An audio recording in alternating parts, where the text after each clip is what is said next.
E aí, amiguinho, tudo bem? Professor Funfas aqui na área, te dando umas dicas, te dando uma ajuda com exercícios de química, com exercícios de cálculo em química. Quantas vezes você já ouviu dos outros professores, química é fácil, é só fazer uma regrinha de 3 você resolve?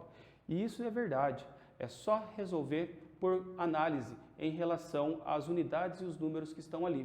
E o que eu vou apresentar para você agora é uma forma de trabalhar com exercícios de cálculo em cima de análise dimensional. Depois da vinheta, nós vamos ver como trabalhar com isso.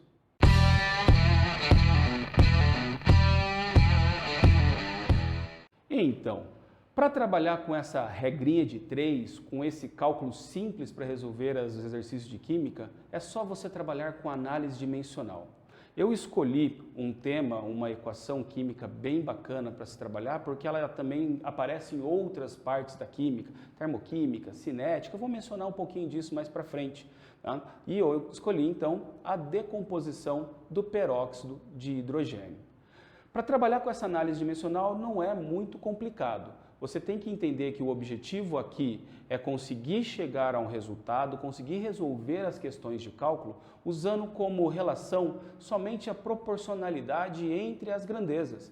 Na química nós temos relações entre massas, mol, quantidade de átomo, quantidade de matéria, volume, e todas essas grandezas elas são proporcionais, diretas ou inversas. E por isso é possível você trabalhar com análise dimensional. Não há necessidade de uma teoria muito pesada, não. Você só precisa ter aí como pré-requisito um raciocínio lógico, conseguir ler a questão e dali tirar as relações que existem, ter uma noção boa de múltiplos e submúltiplos, sair do metro para o centímetro, do litro para o ml, do quilograma para o miligrama, saber trabalhar com esses múltiplos e, de matemática, somente saber dividir e multiplicar. Fazendo todas essas operações, trabalhando com esse raciocínio e conhecendo os múltiplos e submúltiplos, vai ser bem simples resolver uma questão de cálculo. Uma dica, existe uma tal de notação científica que ela vai ser uma ferramenta para você. Saber trabalhar com potência de 10, deslocar as casas, mexer com submúltiplos, por exemplo, miligrama, você sabe qual que é a notação do miligrama? 10 a menos 3. Então, de repente, para converter miligrama em grama, é só substituir o prefixo por essa anotação. Então a anotação ela vai ser uma ferramenta muito importante, vai te ajudar muito nesse trabalho com a análise. Beleza? Como se trabalha com essa análise dimensional? Você vai ter 3 etapas, somente 3 passos. Primeiro, reconhecer no texto qual é o objetivo, qual é a pergunta, qual é a dúvida, em que grandeza ele quer chegar. E isso você vai determinar lendo a pergunta. Lá na pergunta vai ter qual é a massa de sódio, qual é o volume de gás hidrogênio, e é nesse ponto que você vai ter que chegar, ok? Segundo passo, segunda etapa, alinhar as informações que foram dadas no exercício.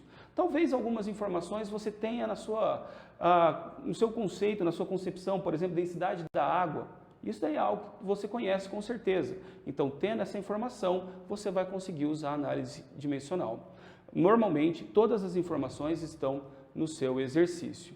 E terceiro, é organizar esses dados de forma que sobre somente a grandeza desejada. Você vai poder inverter uma relação, você vai poder mexer no múltiplo, de repente ele está trabalhando com ml e a pergunta é em litro, então você vai ter que fazer essa conversão.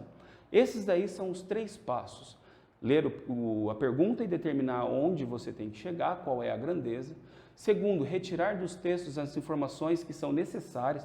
Às vezes algum dado, tipo Enem, às vezes passa uma porcentagem lá que não faz parte do exercício. Isso você desconsidera. Você só vai usar as informações necessárias. E depois organizar os dados. Ok? Fazendo isso, você vai resolver a questão fácil. Beleza? Gente, reação de decomposição do peróxido de hidrogênio. Essa reação ela é bastante comum de aparecer em vestibulares porque ela pode envolver vários conceitos. Ela está representada aí para você de maneira já balanceada e nesse caso nós temos o peróxido sofrendo uma decomposição produzindo água e gás oxigênio. Beleza? Os estados físicos ali, bastante importante vocês prestarem atenção nesse estado e eu queria chamar a atenção por um detalhe.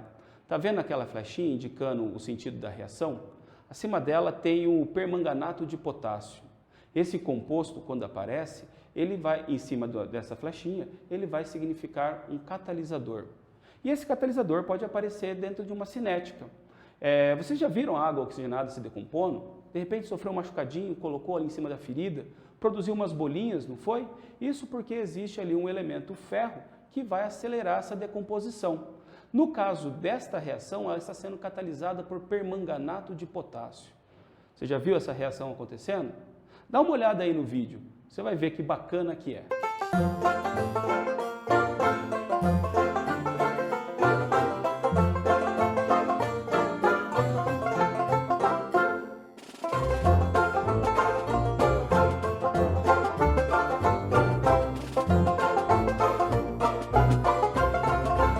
E aí, legal? Essa reação ela aconteceu com essa intensidade justamente por causa da presença desse permanganato. E você percebeu o tanto de oxigênio que ele liberou? Isso porque essa solução de peróxido é uma solução especial. Normalmente o peróxido ele é vendido em farmácias em escalas volumétricas, 10 volumes, 20 volumes, 30, no máximo até 50. Nós conseguimos aqui uma solução 200 volumes. E o que significa essa escala volumétrica? É a relação entre volume de solução de peróxido com volume de oxigênio. Quando a gente fala uma solução de peróxido 200 volumes, nós estamos trabalhando com uma solução que a cada 1 litro dela você tem a liberação de 200 litros de oxigênio. E no caso o permanganato ele vem como um catalisador para acelerar esse processo. Beleza? Mas isso daí é um caso especial, somente uma situação para vocês conhecerem, para você dar uma olhada como que ela ocorre. E o que nós vamos ver mesmo agora é como a análise funciona. Dá uma olhada aí no slide, foca aí nesse exercício que eu bolei para você. Um laboratorista, ao manipular um frasco com solução de peróxido de hidrogênio, observou informações essenciais para a sua utilização em reações controladas.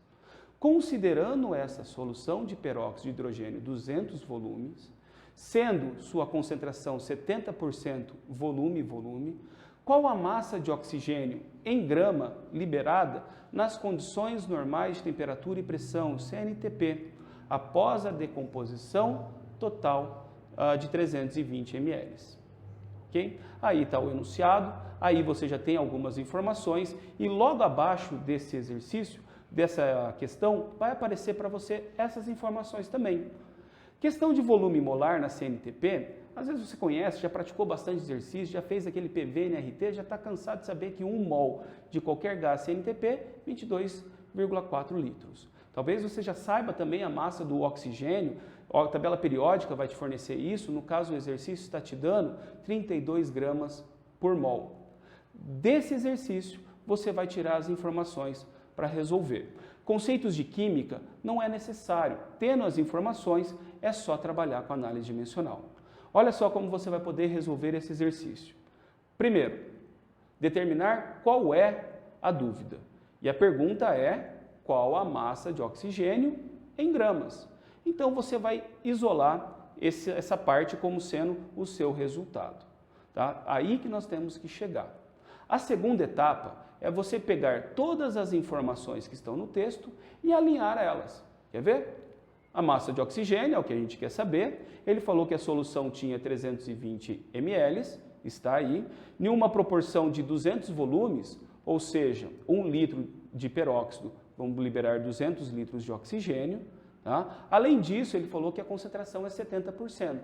70% de peróxido na solução. Então, se eu tiver 1 litro de solução, eu vou ter 0,7 litros de peróxido. Aí vem aquele raciocínio lógico de conseguir trabalhar com a porcentagem.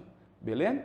Outra informação que estava no texto é que o volume molar é 1 mol, 22,4 litros. 1 mol de oxigênio, 22,4 litros de oxigênio. E no caso, como a gente quer saber a massa, nós temos que ter informação sobre ela. E esse dado estava lá também. 1 mol de oxigênio possui 32 gramas. Ok? Alinhou os dados. O que ele quer saber? Massa de oxigênio em grama. Onde que está isso? Aqui. Só que nós queremos essa massa não embaixo, nós queremos essa massa em cima. Então nós vamos ter que organizar esses dados, essas relações, para obter a massa em cima. E a única coisa que você tem que fazer para organizar esses dados é colocar a unidade que você deseja em cima ou embaixo. No caso, vamos fazer isso e conseguir eliminar aquilo que não faz parte da nossa conta, do nosso resultado. Quer ver? Massa de oxigênio. Ele está lá na última fração. Ele estava embaixo, vamos jogar ele para cima. Só que quando joga para cima, aparece o mol de oxigênio embaixo. Nós temos que cortar esse mol. Você consegue olhar na casinha do lado, na fração do lado, que nós temos mol de oxigênio? Se na massa o mol está embaixo, eu preciso ter mol em cima. Então, eu mantenho essa fração e consigo cortar o mol. Só que aí me aparece volume de oxigênio. Em qual fração nós temos volume de oxigênio? Lá na primeira fração, na segunda casinha, só que o litro aqui está embaixo. Lá eu preciso ter litro em cima. Para isso, só inverter. Litro em cima, litro embaixo, cortou. Mas nisso me aparece o litro de água oxigenada, de peróxido de hidrogênio. Para cortar esse litro, eu vou usar a fração ao lado, que já tem o litro em cima. Então, eu consigo cortar essas duas grandezas. Me aparece litro de solução. E a grandeza, litro de solução, ela não aparece dessa forma. Ela vai aparecer em uma subunidade, em ml de solução. Então, aqui é só trocar o 320 ml para litro. E daí nós temos 0,32 litros. Podendo cortar essa grandeza também, sobra somente a massa de oxigênio. Viu que bacana? Fazendo essa organização entre as relações, nós conseguimos chegar nessa unidade desejada.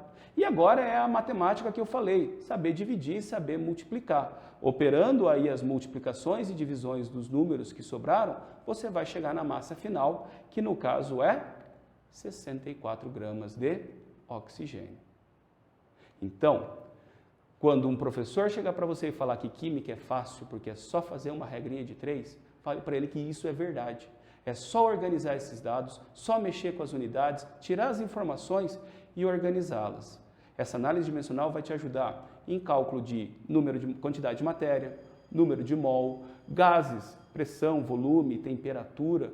Tá? Qualquer relação de cálculo na química você pode tirar a partir dessa análise dimensional. Até mesmo cálculo estequiométrico. Beleza?